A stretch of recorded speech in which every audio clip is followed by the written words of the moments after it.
സായികുമാർ, ഇപ്പോൾ CBI അന്വേഷണത്തിലുള്ള ശുപാർശയാണ് vigilance നൽകിയിരിക്കുന്നത്. Vigilance ആദ്യം അന്വേഷണം നടത്തിയതാണ്. തെളിവുകളൊന്നും ലഭിക്കാതെ വിജിലൻസ് പിന്നീട് അന്വേഷണം അവസാനിപ്പിക്കുകയായിരുന്നു. പിന്നീട് ED എത്തുന്നത് അത് 2023-ലാണ്. ഈ പരാതിക്കാരന്റെ മൊഴിയെടുക്കൽ വരെ അത് നീങ്ങിയിട്ടുണ്ട്. പിന്നീട് അതിന്മേലും മുന്നോട്ട് പോക്കുണ്ടായിട്ടില്ല.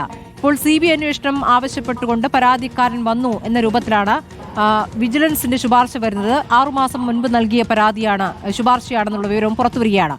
ഇത് കൃത്യമായും തെരഞ്ഞെടുപ്പ് കാലത്തെ ഒരു രാഷ്ട്രീയമായതിനെ കാണേണ്ടി വരില്ലേ സായികുമാർ? നേരത്തെ ഉമ്മൻചാണ്ടിയുടെ കേസിലും ഇതുപോലെ തന്നെയായിരുന്നു. CBI അന്വേഷണം ആവശ്യപ്പെട്ട് പരാതിക്കാരി എത്തുന്നു. അപ്പോൾ പരാതിക്കാരുടെ ആവശ്യത്തിന്മേലുള്ള ശുപാർശ എന്ന മട്ടിലാണ് പിന്നീട് CBIയിലേക്ക് അത് വിടുകയും ചെയ്തത്. തീർച്ചയായും സ്മൃതി, ആ രീതിയിൽ തന്നെ ആയിരിക്കും ഇനി ആ ചർച്ച മുന്നോട്ട് പോവുക. കാരണം ഇപ്പോഴത്തെ സമയം ഈ ഒരു വാർത്ത വന്ന അല്ലെങ്കിൽ ഇങ്ങനെ ഒരു ശുപാർശ മുഖ്യമന്ത്രിയുടെ പക്കൽ എത്തിയിട്ടുണ്ട് എന്ന വാർത്ത പുറത്തു വരുന്ന സമയം തന്നെ വളരെ പ്രധാനപ്പെട്ടതാണ്. നിയമസഭാ തെരഞ്ഞെടുപ്പിലേക്ക് പോകാൻ ഇനി വളരെ കുറച്ച് സമയം മാത്രമേ ഉള്ളൂ. ഇപ്പോൾ UDF നേതാക്കൾ, പ്രത്യേകിച്ച് സംസാരിച്ച കോൺഗ്രസ് നേതാക്കൾ എല്ലാവരും പറഞ്ഞതുപോലെ ഇത് തിരഞ്ഞെടുപ്പ് സ്റ്റണ്ടാണ്.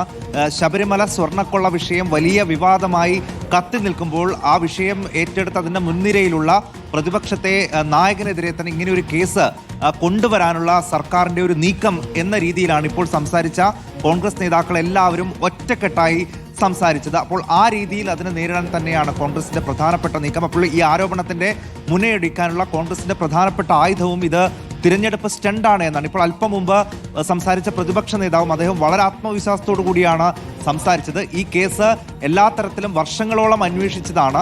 ഒരു തെളിവിന്റെ ഒരു തരിമ്പ് പോലും കണ്ടെത്താൻ കഴിഞ്ഞിട്ടില്ല.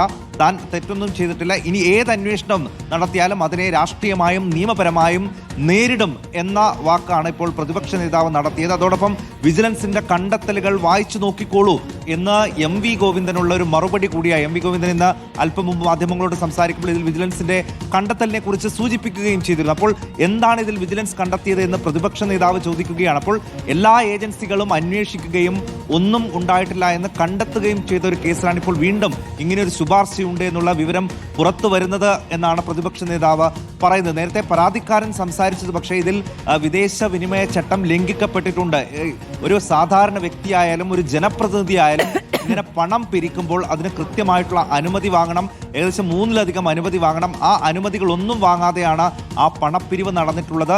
ഇത് CBI അന്വേഷിക്കേണ്ട കേസാണ്. താൻ ആദ്യം CBIക്കാണ് വിഷയത്തിൽ പരാതി കൊടുത്തത്.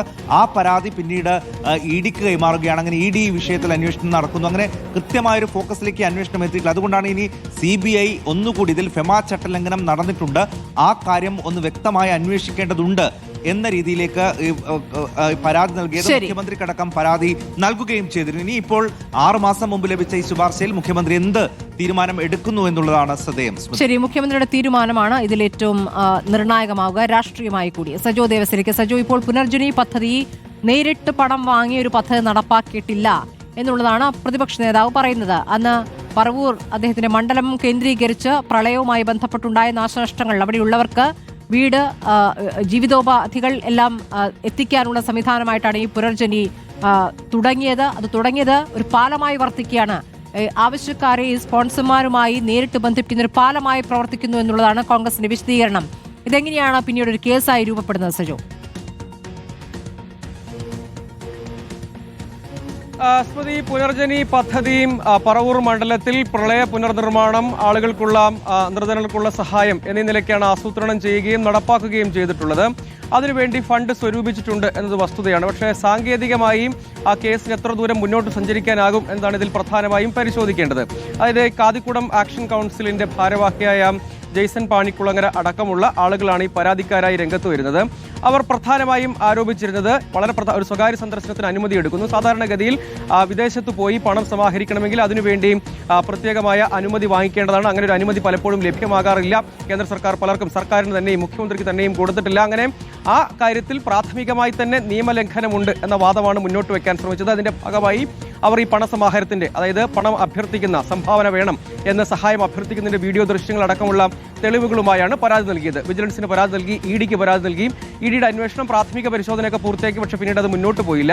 ഇതിൽ പ്രധാനമായും സാങ്കേതികമായി ഇത് നിലനിൽക്കുമോ എന്നാണ് ഏറ്റവും പ്രധാനമായി നമ്മൾ പരിശോധിക്കേണ്ടത്. പണം സ്വരൂപിച്ചിട്ടുണ്ട്, അതവിടെ വിനിയോഗിച്ചിട്ടുണ്ട് എന്നതൊരു വസ്തുതയാണ്. പക്ഷെ അതിൽ ഏറ്റവും പ്രധാനം സാധാരണഗതിക്കുള്ള ജനപ്രതിനിധികൾക്കെതിരായ അഴിമതി എന്ന നിലയ്ക്കുള്ള സ്വാഭാവികമായ വിജിലൻസിന്റെ സാധാരണ നിലയ്ക്കുള്ള കേസ് വരുമ്പോൾ അതിന്റെ പെർവ്യൂക്കകത്ത് നിൽക്കില്ല. അതിന്റെ കാരണം ഖജനാവിൽ നിന്ന് ഏതെങ്കിലും പണം വിനിയോഗിച്ചിട്ടില്ല എന്നതാണ്. മറ്റൊന്ന്, അതിന് പുറത്ത് പണം സമാഹരിക്കാമോ, അതിനും കൃത്യമായ നിയമങ്ങളുണ്ട്. വിദേശ നാണ്യ വിനിമയ ചട്ടം, FCRA ചട്ടമുണ്ട്. FCRA ചട്ടത്തിന്റെ ലംഘനമുണ്ടായി എന്നാണ് ഒരു പ്രധാനപ്പെട്ട വാദം. അതായത് അനുമതിയില്ലാതെ പണം സ്വരൂപിച്ചു.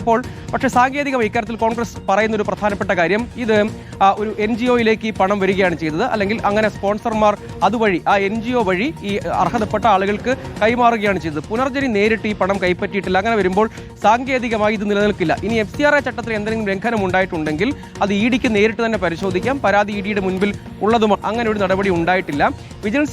വിജിലൻസിന്റെ അന്വേഷണം തന്നെ 5 വർഷത്തോളമായി ഇഴഞ്ഞു. അതിൽ എന്തെങ്കിലും കാര്യമായി ആദ്യഘട്ടത്തിലൊരു ആശയക്കുഴപ്പമുണ്ടായി, പിന്നീട് അന്വേഷണം പ്രഖ്യാപിച്ചു, മുന്നോട്ട് പോയി. അതിൽ തന്നെ പിന്നീട് ഒരു ശുപാർശ എന്നതിനപ്പുറത്തേക്ക് മറ്റു നടപടികളിലേക്ക് പോകാനും കഴിഞ്ഞിട്ടില്ല എന്നതാണ്. 2 കാര്യങ്ങളാണ്. ഒന്ന്, നിയമസഭാ അംഗം എന്ന നിലയ്ക്ക്, സാമാജികൻ എന്ന നിലയ്ക്ക് നിയമസഭാ ചട്ടങ്ങളുടെ കൂടി ഭാഗമായ ലംഘനം ഉണ്ടായിരുന്നതും FCRA ചട്ടലംഘനം എന്ന നിലയ്ക്കുമുള്ള വാദമാണ്. പക്ഷേ ഇതിൽ കോൺഗ്രസ് നേരത്തെ തന്നെ പറഞ്ഞിട്ടുണ്ട്, സ്പോൺസേഴ്സിനെ കണ്ടെത്തുകയാണ് ചെയ്തത്.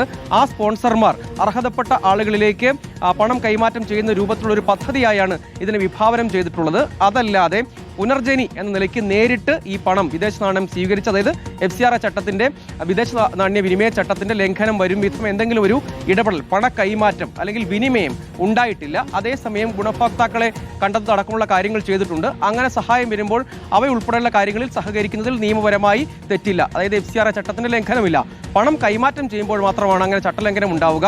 അത് തന്നെ അവിടെ നിന്ന് സമാഹരിക്കപ്പെട്ട പണം അല്ലെങ്കിൽ സ്പോൺസർമാർ ഇവിടെയുള്ള NGO വഴി ആ പദ്ധതി നടപ്പാക്കുന്നു. അതിൽ പുനർജനി ആളുകളെ, ഗുണഭോക്താക്കളെ കണ്ടെത്തുന്നു എന്ന ദൗത്യമാണ് നിർവഹിച്ചിരിക്കുന്നത്. അതുകൊണ്ട് സാങ്കേതികമായി ഇതിൽ എന്തെങ്കിലും ഒരു തെറ്റ് ഉണ്ട് എന്ന് പറയാൻ കഴിയില്ല എന്ന വാദമാണ് അവർ മുന്നോട്ട് വെച്ചത്.